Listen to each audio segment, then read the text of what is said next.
Hey everybody, I'm Stacy Lyn, and today I'm making one of my family favorites. I always have all the ingredients for this recipe on hand, pretty much always. So I am making chicken and dumplings. So a friend of mine, he is not with us any longer. I'm so sad about that. He was so young and he ended up having an aneurysm, but he gave me part of this recipe and then I added some things to it, but without him, I could not have done this recipe. So here we go. Now, the chicken and dumplings, easy peasy to make. You're not going to believe how simple it is to make your own dumplings. I've already got my stock going. Over here you can see that I'm warming it up so that you can see the whole process of the chicken and dumplings being done, and I'll tell you how I made that in just a few minutes. But first, I want to show you how to make the dumplings. All you need is, I'm going to do a double batch. I always make a double batch for my family just because we have so many people. So I'm feeding 9 tonight. It'll be 8, but I am usually feeding 9 people, so I'm going to be putting 6 cups of flour into my bowl. All right, and this is all-purpose flour. I have gone back and forth on which one I like, whether self-rising, which you can make on your own, or all-purpose. All-purpose seems to work really good to me because I don't really like it to rise that much. I like my dumplings kind of thick. If you want a lighter dumpling, then by all means, do that. The next thing I'm going to do is add, I'm going to add 1 cup of shortening. Now, I have to tell you about this shortening.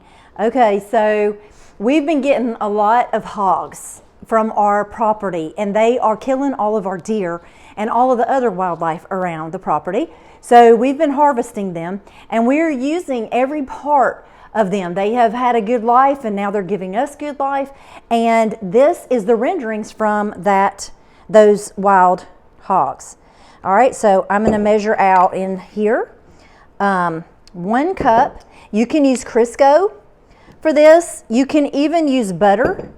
But I have used Crisco in the past and I like the texture of that, but I'm using this, and I have been using this now for my baking. I've been using it in cookies and all kinds of stuff. All right, so I'm going to put the fat in here. Now, one thing you want to know is not to use too much fat or too much liquid. If you do, it can make your dumplings fall apart while they are in the stock. Okay, so I'm going to cut that in just a second. I'm going to get my handy dandy dough cutter. All right, so I'm just going to cut that in and try my best to get all of the flour covered in the fat. That's a really big deal. So that's the first thing that you're going to do. You could use a mixture of butter. You could use Crisco. You could use all Crisco. You could use all butter. Dumplings are kind of, to me, I've really played with the recipe.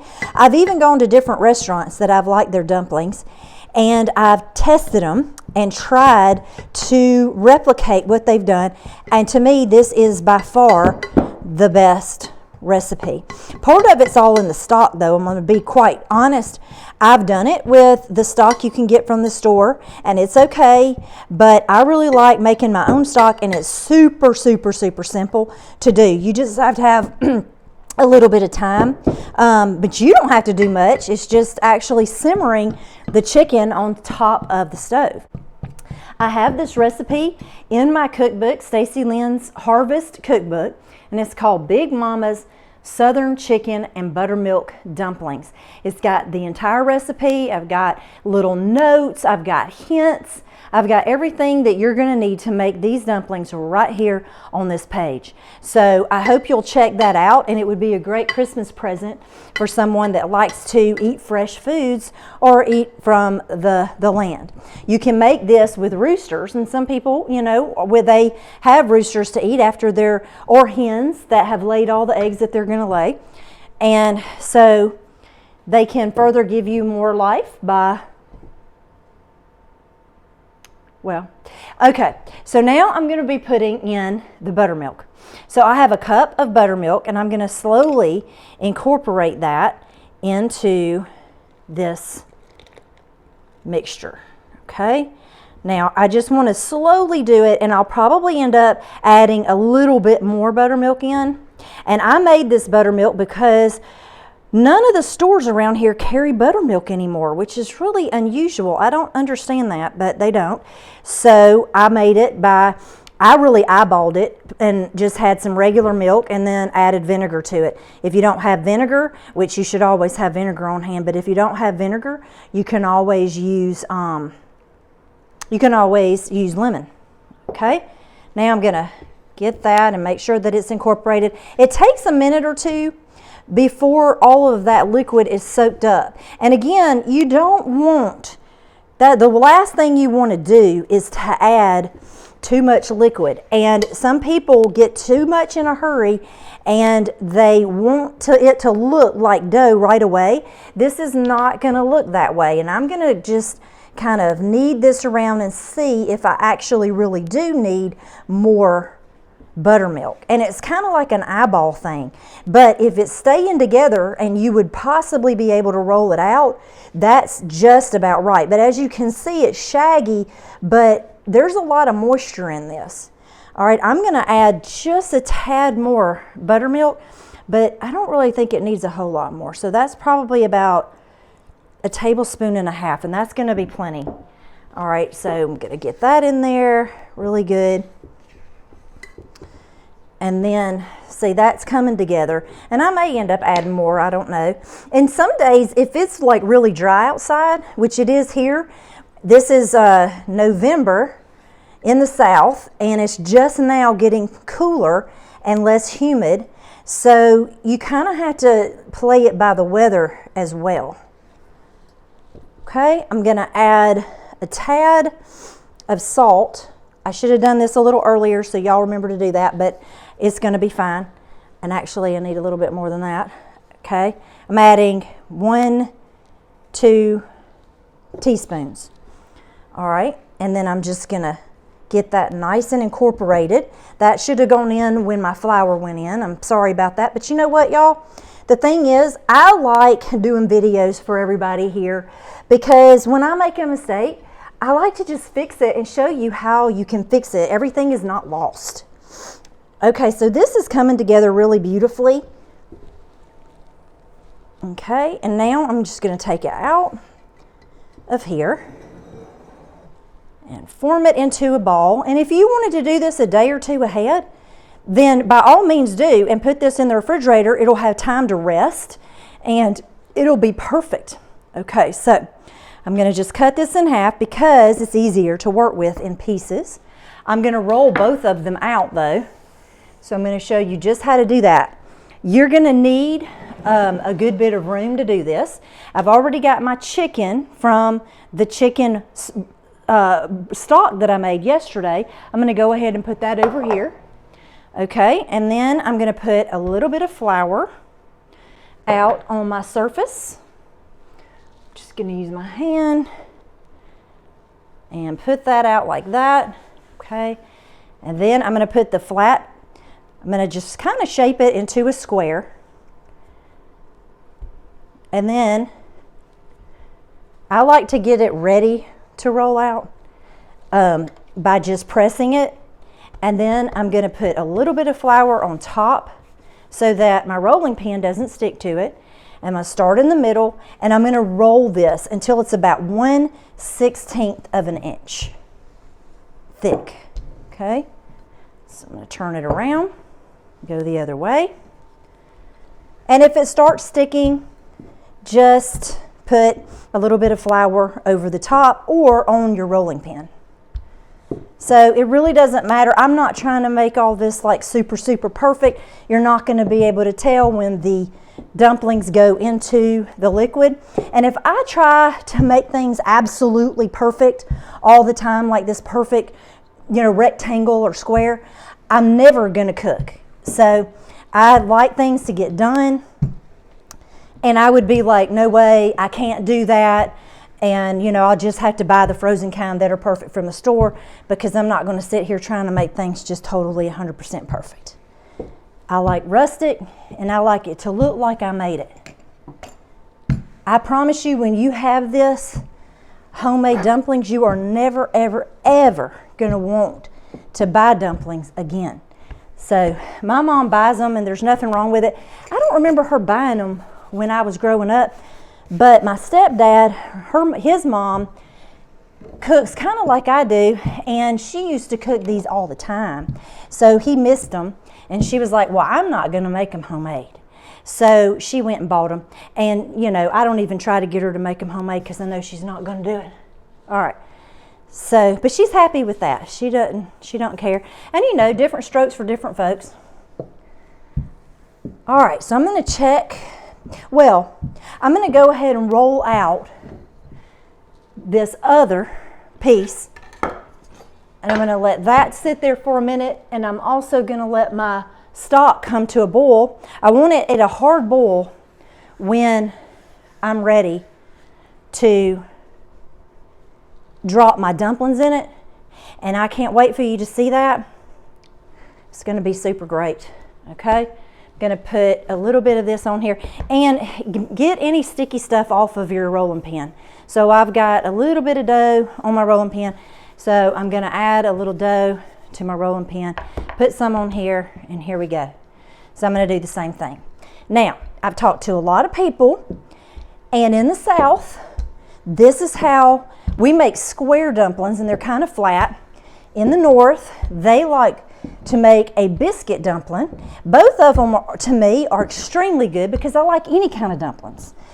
And, you know, I even like dumplings in dessert. And I don't know if you were ever a part of my live, any of you were a part of my live event, but I showed how to make these dumplings and then how to use the same dough and use it for a strawberry shortcake.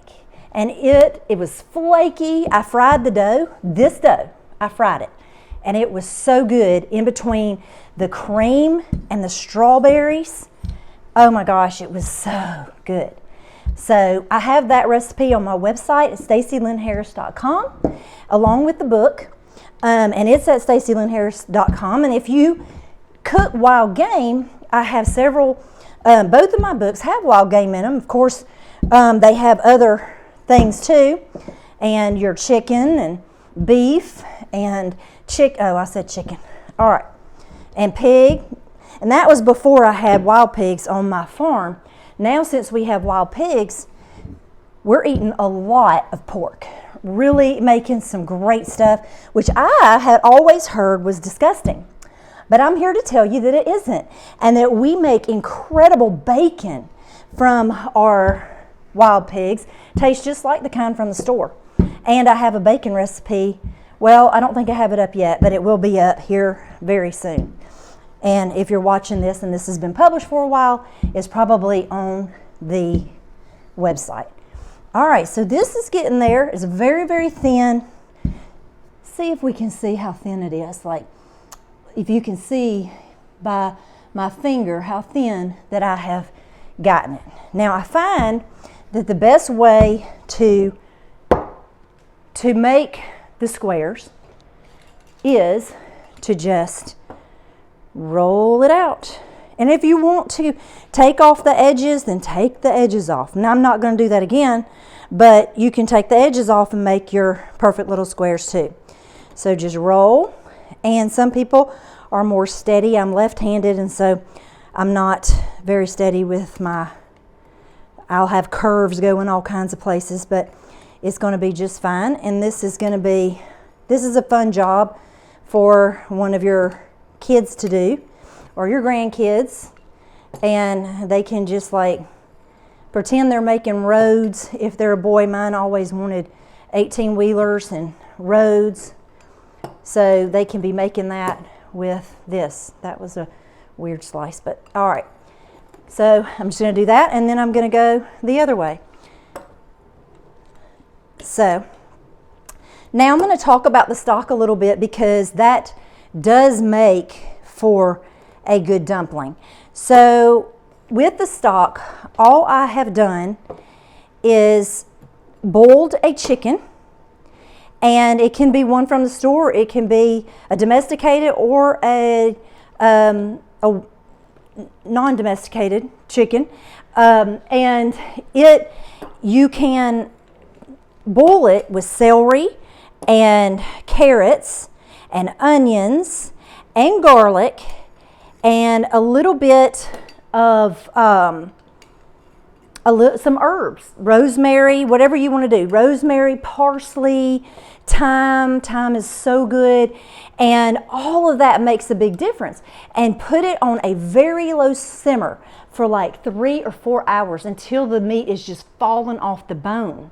And then you're going to drain it and keep the stock, put it in the refrigerator. When it comes out, take the fat off the top. But if you don't want to do that, you can eat it that night, no big deal. I like to take the fat off of the top so that it's a little bit leaner. And I like to add a little butter to it in the end because I feel like it brings a different flavor in from just the chicken fat, you know, that was in there, giving it, or the bones and all that. And I like to add some kind of extra flavor. Okay, so I'm about finished here making these awesome little dumplings. All right, so now let's see, it looks like we're almost ready. This is, you know, here is coming to a boil. Now one thing you're going to want to do is add your dumplings pretty much all at once, because you want to turn this off when they are about done, like 3 minutes or so. You want to turn it off and let it sit, because if you let it keep going, they're going to just get kind of overdone. So here we go. I'm going to just put these right in. All right, and then I like to kind of make sure that they stay separated. Okay, because I don't want any big, huge clumps in there. All right, so here we go. I'm going to keep adding. Super easy when you have this. If you have a cake, not sure what you call that, where you get the cake off of the, you know, moving cakes and stuff, and they're huge, they're a lot bigger than the scraper. It's easier to get them all in there at one time. I have one, but I didn't think about using it today. All right, there we go. All right, and just make sure this is on high because it's going to drop heat as you put it in. All right, keep going. And it looked like we had a ton of dumplings, but look, we have plenty of room for more dumplings. So I'm going to add the second. That was just the first batch of dumplings.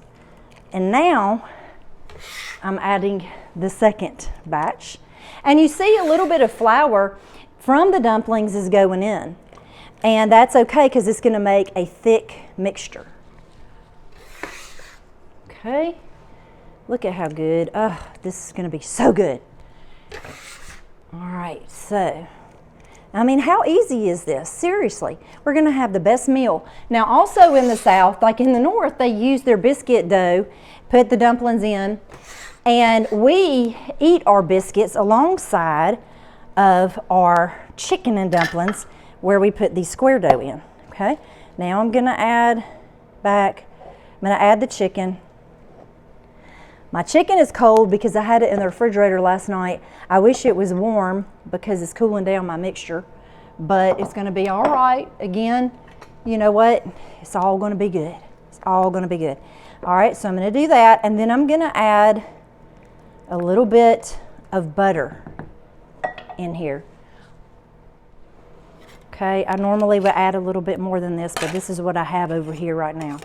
So I may add that a little bit later. I'll usually add a couple of tablespoons. All right, but this is going to be good. We don't need all that butter. We just got off of the Thanksgiving holidays, and we really need to be watching what we eat. So I'm going to give it a quick taste just to make sure it's got the right seasonings.